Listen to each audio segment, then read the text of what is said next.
Salut à tous et bienvenue sur notre chaîne dédiée au Real Madrid. N'hésitez pas à lâcher un petit pouce bleu. Si vous appréciez notre contenu, n'oubliez pas de vous abonner pour rester informé de toutes les actualités concernant votre club préféré. Notre objectif est d'atteindre 5000 abonnés pour la chaîne. Nous comptons sur vous pour atteindre notre objectif et pour prouver que nous sommes une vraie communauté et abonnez-vous pour atteindre cet objectif rapidement. Dans cette vidéo, nous avons une énorme bombe concernant le Madrid. Mais avant cela, nous devons parler d'autres sujets très importants concernant notre club bien-aimé. Commençons par le premier. Au cours des dernières heures, une information a commencé à circuler avec force, mettant en état d'alerte le madridisme. Le Real Madrid envisagerait sérieusement la possibilité de prêter Endrick lors de sa première saison en Europe. Un mouvement qui, s'il se concrétise, laisserait une profonde empreinte sur le présent et le futur immédiat du club. Le jeune attaquant brésilien, recruté comme l'une des grandes promesses de Florentino Pérez pour renouveler l'attaque de l'équipe, pourrait porter le maillot d'un autre club lors de la campagne 2025-2026 si Xabi Alonso ne lui garantit pas un rôle important dans l'effectif. Les clubs intéressés se sont déjà mobilisés. La Juventus, le Milan, Naples et même le Como 1907 ont montré leur intérêt pour ses services. La Serie A se frotte les mains à l'idée d'incorporer l'une des joyaux les plus prometteurs du football mondial. Cependant, du point de vue des supporters blancs, cette possible cession n'est pas seulement déconcertante, mais aussi profondément préoccupante. Endrick n'est pas un joueur comme les autres, ce n'est pas un de plus parmi les nombreux talents testés en prêt avant de revenir. C'est une apuesta stratégique, un symbole de la rénovation que le club construit patiemment et intelligemment depuis des années. Son recrutement n'a pas été une coïncidence ni un mouvement improvisé. Le Real Madrid a rivalisé avec les grands clubs d'Europe pour sa signature et a convaincu le jeune homme que sa place était au Bernabéu. Des ressources importantes ont été investies. Son adaptation à l'Europe a été planifiée avec soin. Il a été protégé de la surexposition médiatique et on lui a montré dès le premier jour un chemin clair vers l'élite. Maintenant que le moment est venu de l'intégrer, envisager un prêt un message contradictoire, voire décevant, pour ceux qui croient au projet à long terme du club. Quelle logique y a-t-il à recruter une promesse comme Endrick pour son premier contact avec le football européen? N'est-ce pas précisément le moment idéal pour commencer à le façonner selon les exigences et les valeurs du Real Madrid? Les grandes figures de notre histoire n'ont pas grandi cachées, mais en affrontant dès leur jeunesse la pression, la compétition et la responsabilité que implique le fait de porter ce maillot. Pourquoi priver Endrick de cette opportunité? Pourquoi nous priver de l'illusion de voir naître un nouvel idole sur la pelouse du Bernabéu? On nargue qu'il pourrait ne pas avoir suffisamment de minutes de jeu, que son adaptation sera compliquée, qu'il a besoin de se roder dans un environnement avec moins de pression médiatique. Mais ce discours est difficile à accepter dans un club comme le Real Madrid, car si quelque chose a été démontré par ce blason, c'est que les légendes naissent ici. Et si quelque chose a été démontré par Endrick depuis ses 16 ans, c'est qu'il ne tremble pas face aux grands défis. Ce garçon n'a pas besoin de protection. Il a besoin de défis, de minutes de jeu, de responsabilité. Il a besoin de sentir que le club croit en lui dès le premier moment, pas à distance, pas comme un projet à moyen terme, mais comme un atout présent qui peut faire la différence. De plus, ce qui est en jeu n'est pas seulement l'avenir sportif du joueur, mais aussi la connexion émotionnelle avec les supporters. Le madridisme attend sa venue depuis des mois. Des vidéos de ses buts, de ses dribbles et de sa détermination sont devenues virales. Il a été comparé à des légendes du football brésilien. L'engouement est réel et surtout justifié. Le voir partir en prêt avant ses débuts serait un seau d'eau froide pour des supporters qui voient en lui plus qu'un joueur, une promesse d'avenir, un symbole d'espoir, un nouveau chapitre à écrire. Et que se passera-t-il s'il triomphe en Italie? Que se passera-t-il s'il marque 20 buts lors de sa première année en Serie A? Reviendra-t-il au Madrid avec une place garantie ou un débat interne sera-t-il généré sur le fait de le garder, de le vendre ou de le prêter à nouveau? Les prêts ne sont jamais aussi simples qu'ils le semblent sur le papier. En chemin, des choses importantes peuvent être perdues. L'harmonie avec les supporters, la connexion avec le groupe, l'identification avec le projet. Et ce qui est pire, le risque que le joueur sente qu'on ne croit pas vraiment en lui. Dans le passé, le club a utilisé ce modèle avec d'autres joueurs. Certains sont revenus plus forts, d'autres ont terminé loin du Bernabéu. Mais Endrick ne fait pas partie de ce groupe générique, car il n'est pas arrivé comme une inconnue, mais comme une promesse sûre, car son talent, sa mentalité et sa maturité sont bien au-dessus de la moyenne pour son âge, car il est prêt à faire le saut et parce que si le Madrid ne l'intègre pas maintenant, d'autres clubs seront ravis de le faire et d'en faire une figure. Et il y a un autre point clé que nous ne devons pas négliger, la gestion du vestiaire. Intégrer un jeune comme Endrick, avec l'illusion et l'envie de conquérir le monde, peut être un révulsif au sein du groupe. Il ne s'agit pas seulement de ce qu'il peut apporter sur le terrain, mais du message que lance sa présence. Le Madrid croit en son avenir, mise sur le jeune talent, donne de réelles opportunités à ceux qui les ont méritées. Il n'y a pas de meilleure motivation pour les autres jeunes de l'académie, ni de meilleur thermomètre pour mesurer l'engagement de ceux qui sont déjà là. D'un point de vue sportif, Endrick peut offrir bien plus que ce que certains imaginent. Sa puissance physique, son instinct de buteur, sa capacité à créer des espaces et sa polyvalence tactique en font une ressource extrêmement précieuse. Même dans un rôle secondaire, il peut être décisif dans des matchs bloqués, en rotation, à des moments clés. Il n'a pas besoin de 90 minutes chaque semaine pour faire la différence. L'important est qu'il se sente faire partie du groupe, qu'il concourt, qu'il ait des opportunités de se montrer. Et cela ne peut se passer qu'au Madrid. Pour cette raison, depuis cette tribune, nous voulons élever la voix en tant que madridistes. Nous voulons dire haut et clair que nous ne sommes pas d'accord avec la possible cession d'Endrick, que sa place est au Bernabéu, que le moment est venu de démontrer que le projet sportif du club se construit également avec courage et confiance dans le jeune talent, que nous ne pouvons pas nous permettre de perdre un autre joueur appelé à faire l'histoire par manque de conviction. Et nous voulons aussi vous demander à vous, supporter Merengue, qui rêvait depuis des années du retour d'un attaquant de fantaisie, qui avait suivi chaque pas d'Endrick depuis l'annonce de son recrutement, qui savait ce que signifie avoir une perle à la maison. Cédriez-vous Endrick sans le voir une seule minute vêtu de blanc? Êtes-vous d'accord pour qu'il se rôde dans un autre club avant d'avoir l'opportunité de se battre pour une place au Madrid? Ne pensez-vous pas que nous devrions lui donner une opportunité ici, dans sa nouvelle maison, avec notre maillot, sous nos applaudissements et nos exigences? Parce que ce club ne se construit pas seulement avec des recrutements à millions et des trophées dans les vitrines, mais aussi avec des décisions courageuses, avec des joueurs qui veulent laisser leur marque, avec des projets qui naissent et se consolidant à la maison. Et si quelque chose représente Endrick, c'est cela. Une opportunité en or pour écrire un nouveau chapitre doré dans l'histoire du Real Madrid. Ne le laissons pas échapper trop tôt. Ne tournons pas le dos à l'illusion.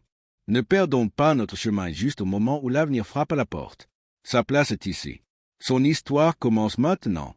Êtes-vous d'accord ou pensez-vous aussi qu'Endrick mérite de rester, de se battre et de triompher dans le club le plus grand du monde? La deuxième nouvelle concerne une décision importante concernant notre club bien-aimé. Dans une décision qui réaffirme une fois de plus la cohérence institutionnelle et la maturité sportive qui caractérisent le Real Madrid, le club a été catégorique. Ibrahima Konaté n'arrivera pas au Santiago Bernabéu cet été, malgré l'intérêt manifesté par le futur entraîneur blanc, Xavi Alonso, qui voyait en le défenseur français un renforcement stratégique pour consolider la ligne de défenseurs centraux. L'opération a été écartée par la direction sportive dirigée par Florentino Pérez. La raison est claire et sans appel. Le prix exigé par Liverpool, près de 70 millions d'euros, ne correspond en rien aux critères financiers et sportifs qui régissent la politique de recrutement du club blanc.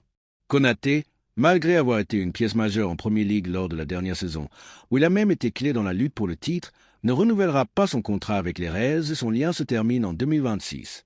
Le fait qu'il ne reste que 12 mois avant qu'il n'entre dans sa dernière année contractuelle place sa situation dans une logique de marché très concrète.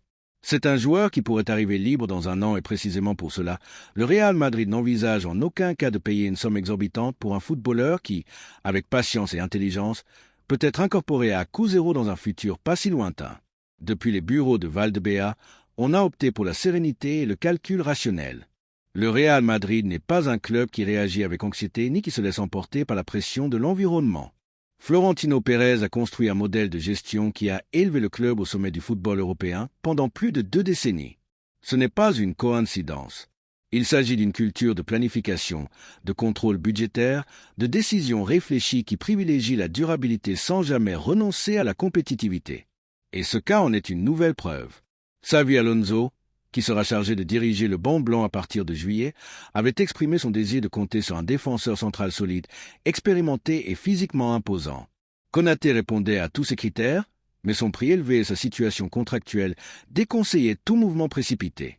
Florentino et son équipe technique ont considéré qu'il était invivable de débourser une somme proche des 70 millions pour un joueur qui, dans le meilleur des scénarios, pourrait atterrir gratuitement dans la capitale espagnole dans à peine 12 mois. À Madrid, on n'offre pas des millions. Ici, on investit. On ne gaspille pas. Le critère est clair. Il ne s'agit pas seulement du prix du joueur, mais de la valeur réelle de l'opération en fonction du temps, de la projection et de la situation du marché. Quel message serait envoyé si le club acceptait de payer une telle somme pour un footballeur dont le contrat se termine dans 2 ans et qui pourra bientôt négocier librement avec n'importe quel autre club? Où reste le respect pour l'équilibre financier, pour la méritocratie interne et pour les plans à long terme? Le Madrid ne peut ni ne doit compromettre sa stabilité pour satisfaire un caprice immédiat, aussi souhaitable qu'il puisse paraître en termes sportifs. Ce n'est pas un refus du talent de Konaté. Personne au club ne remet en question ses qualités. C'est un défenseur central puissant, avec une bonne sortie de balle, une expérience dans des compétitions de premier niveau et un âge idéal pour continuer à grandir. Mais à Chamartin, ce n'est pas suffisant d'être bon. Il faut s'intégrer au bon moment, au bon prix et dans le modèle sportif global, car le Madrid ne recrute pas par impulsion, mais par conviction. Et ce qui n'est pas possible aujourd'hui peut l'être demain si les conditions le permettent. Cela aussi, c'est de l'intelligence. La décision du Real Madrid de gérer de manière prudente et rationnelle n'est pas une faiblesse, mais une force. C'est la raison pour laquelle le club continue de rivaliser année après année au plus haut niveau, tandis que d'autres entités tombent dans des dynamiques autodestructrices à cause de recrutements ruineux ou de salaires insoutenables. Ici, on ne met pas en danger l'avenir pour un coup d'éclat en été. Ici, on pense à la saison à venir, à la suivante et à celle d'après, car le succès blanc n'est pas le fruit d'un jour, mais d'une culture de travail et de responsabilité qui se transmet depuis le sommet de l'institution. La décision de ne pas recruter Konaté maintenant montre clairement qu'au Real Madrid, personne n'est au-dessus du modèle, ni les entraîneurs, ni les joueurs, ni les agents externes. Les décisions sont prises en fonction du bien collectif, non des impulsions individuelles. Et cela, pour une afition exigeante, est une garantie de stabilité et de succès. Nous savons que beaucoup de Madridistes souhaitent voir de nouveaux visages, des recrutements passionnants et des projets renouvelés, mais ils savent aussi que dans ce club, quand on recrute bien, on n'improvise pas, on réussit. Ce n'est pas la première fois que le club agit avec cette fermeté. Dans le passé, des opérations ont été écartées pour être considérées comme inutiles, trop chères ou simplement inadéquates en termes stratégiques. Et le temps a toujours donné raison. L'histoire récente du club est pleine d'exemples de joueurs pour lesquels on n'a pas enchéri quand le marché l'exigeait et qui plus tard sont arrivés dans de meilleures conditions ou ont été remplacés par des paris plus réussis. Car au Madrid, tout est analysé. Le coût, l'âge, la projection, le salaire, l'adaptation, bien sûr, l'intégration au sein de l'effectif. Cette stratégie renforce également la position du club sur le marché international. Les clubs savent que négocier avec le Real Madrid nécessite logique, transparence et des fondements solides. On ne joue pas avec le besoin, car le Madrid n'est jamais désespéré. Il a de la force, des alternatives, de la patience, et cela le transforme en une puissance qui ne se laisse manipuler par personne. Les joueurs qui souhaitent venir au Bernabéu le savent. Ils doivent être prêts à attendre leur moment, à respecter la dynamique du club et à arriver dans des conditions optimales, tant sportives que contractuelles. Maintenant, un nouveau scénario s'ouvre. La planification sportive continue et il n'est pas exclu que d'autres incorporations arrivent en fonction de l'évolution du marché. Mais s'il y a une chose qui est claire après cet épisode, c'est que le Real Madrid a les idées claires. La défense sera renforcée si une opportunité qui en vaut la peine se présente, mais on ne tombera pas dans l'erreur de surpayer pour un joueur dont le contrat est sur le point d'entrer dans sa phase finale, car ce n'est pas la manière du Madrid. Cela ne l'a jamais été et ne le sera jamais. Et comme toujours, nous voulons savoir ce que pensent les vrais gardiens du blason. Vous, madridistes de cœur, êtes-vous d'accord avec la décision de Florentino et de la direction? Considérez-vous qu'il est correct de ne pas payer une fortune pour un joueur qui pourrait arriver libre dans un an? Ou pensez-vous qu'un effort aurait dû être fait pour renforcer l'équipe dès maintenant? Votre voix est essentielle. Ce club ne se construit pas seulement depuis les bureaux ou depuis la pelouse, mais aussi depuis les gradins, depuis les rues, depuis chaque coin de la planète où bat un cœur blanc. C'est pourquoi nous vous demandons avec sincérité, que pensez-vous de cette décision du club concernant Konaté? Car être du Madrid, c'est avant tout comprendre que tout ne s'achète pas, qu'il y a des choses qui ne s'obtiennent qu'avec le temps, les valeurs et le travail.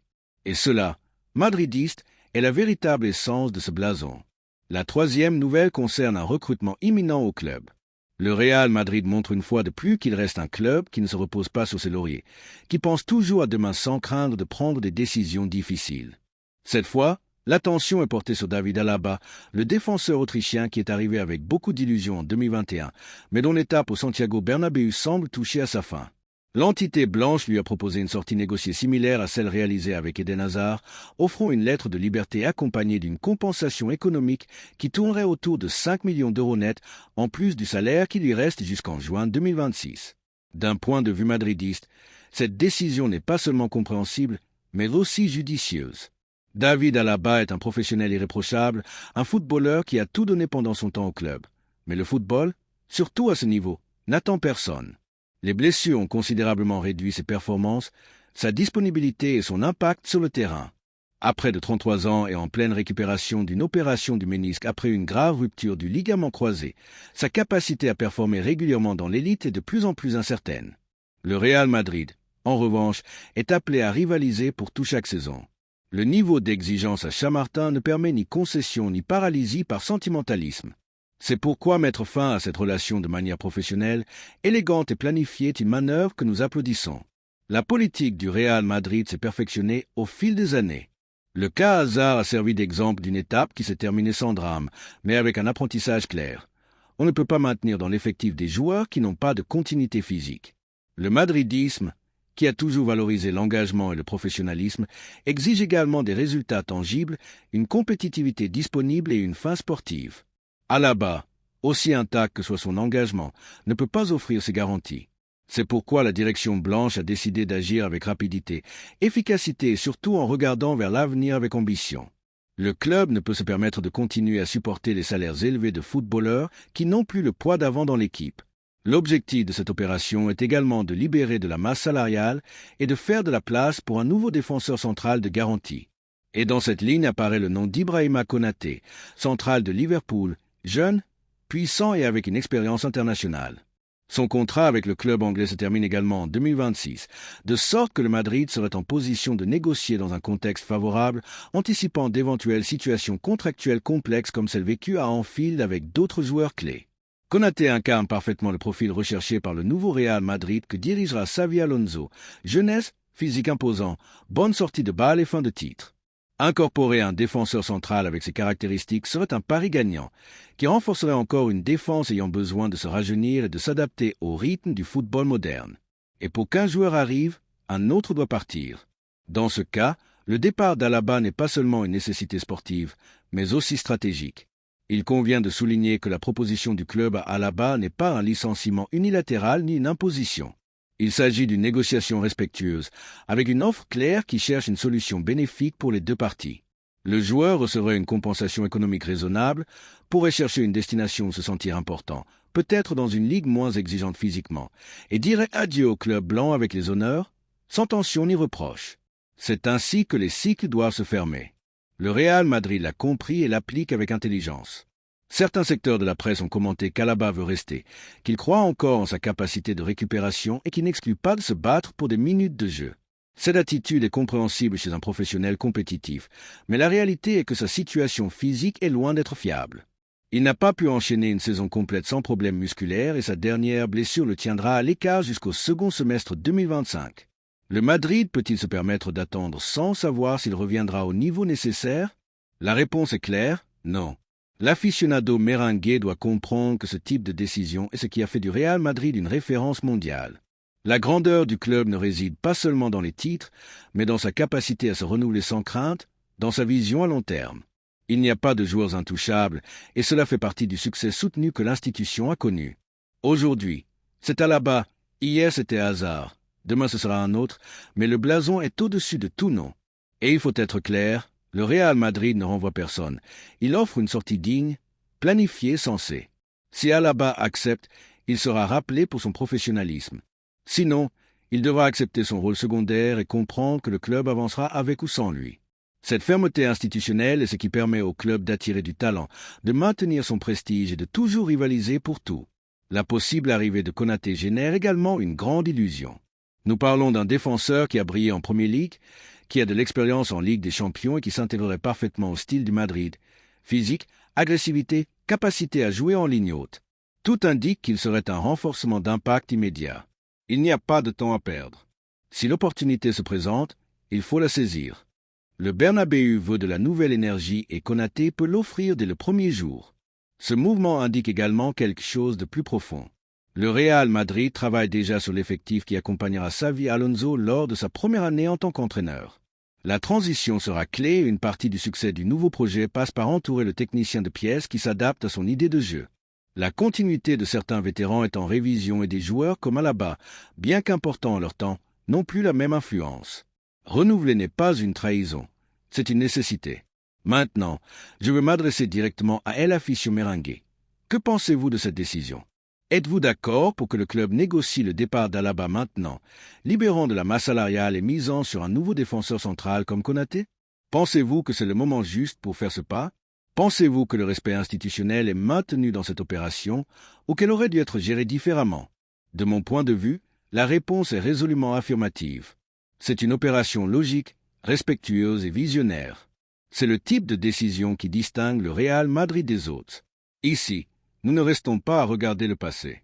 Ici, nous construisons l'avenir chaque jour avec détermination, exigence et courage. Et cette mesure s'inscrit parfaitement dans cette voie. C'est pourquoi j'applaudis la fermeté du club. Je célèbre la construction d'un nouvel effectif sans crainte de prendre des décisions difficiles. Et surtout, je suis enthousiaste de voir que le Madrid reste fidèle à son essence. Un club qui veut toujours plus, qui ne se contente pas, qui ne stagne pas. Adieu Alaba. Merci pour ton engagement, ton professionnalisme, ton dévouement. Mais le Real Madrid doit continuer son chemin et il le fera comme toujours, en regardant vers le plus haut, car l'histoire ne s'arrête pas et l'avenir est déjà en marche. Es-tu prêt, Madridista? Car ce qui vient sera encore plus grand. Laisse-nous ton opinion dans les commentaires. Merci d'avoir regardé cette vidéo et j'espère que cette vidéo vous a plu. N'hésitez pas à lâcher un petit pouce bleu, vous abonner à la chaîne et à activer la cloche pour ne rien manquer des prochaines vidéos.